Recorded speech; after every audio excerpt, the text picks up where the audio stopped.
నేను మీ సామాన్యుడు పాండురంగారావు అండి.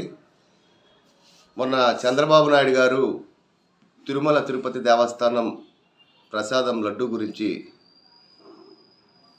చాలా బాధ కలిగేటట్టు మన హిందువుల మనోభావాలు దెబ్బతిన్నట్టు మాట్లాడారండి.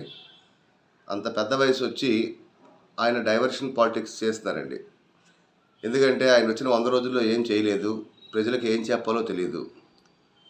ఆ కలియుగ దైవం ఏడుకొండల వెంకటేశ్వర స్వామి అంటే ప్రతి మనిషికి నమ్మకం అండి. ఏం చేశారంటేనండి, ప్రతిపక్షం మీద అప్పట్లో గొడ్డు నెయ్యి కలిపారు, లడ్డూల్లో రకరకాల పదార్థాలు కలిపారని చెప్పి నింద వేశారండి.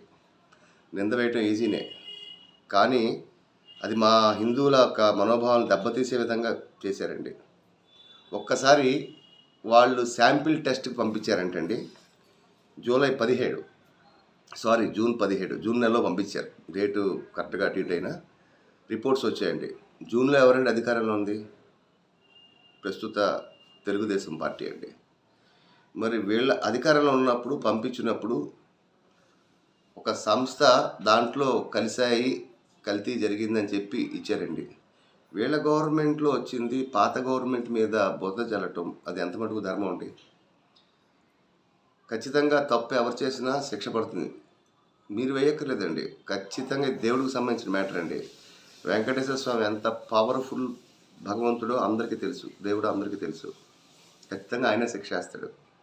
అలా కల్తీ చేసిన వాళ్ళకి ఖచ్చితంగా పుట్టగతులు ఉండవు, నింద వేసిన వాళ్ళు కూడా పుట్టగతులు ఉండవండి. ఎందుకంటే జనాలతో మీరు బురద జల్లుకుని ఆడుకోవచ్చు. మధ్యలో దేవుడిని పాలిటిక్స్లో లాక్కండి దయచేసి.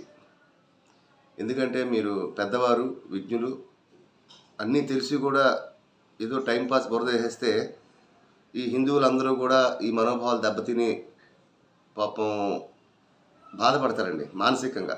నేనైతే వ్యక్తిగతంగా బాధపడతాను. దయచేసి ఇలాంటి నీచ నికృష్టమైన రాజకీయాలు చేయొద్దని చంద్రబాబు నాయుడు గారికి నేను వ్యక్తిగతంగా కోరుకుంటున్నానండి. నమస్కారం అండి. మీ సామాన్యుడు పాండురంగారావు.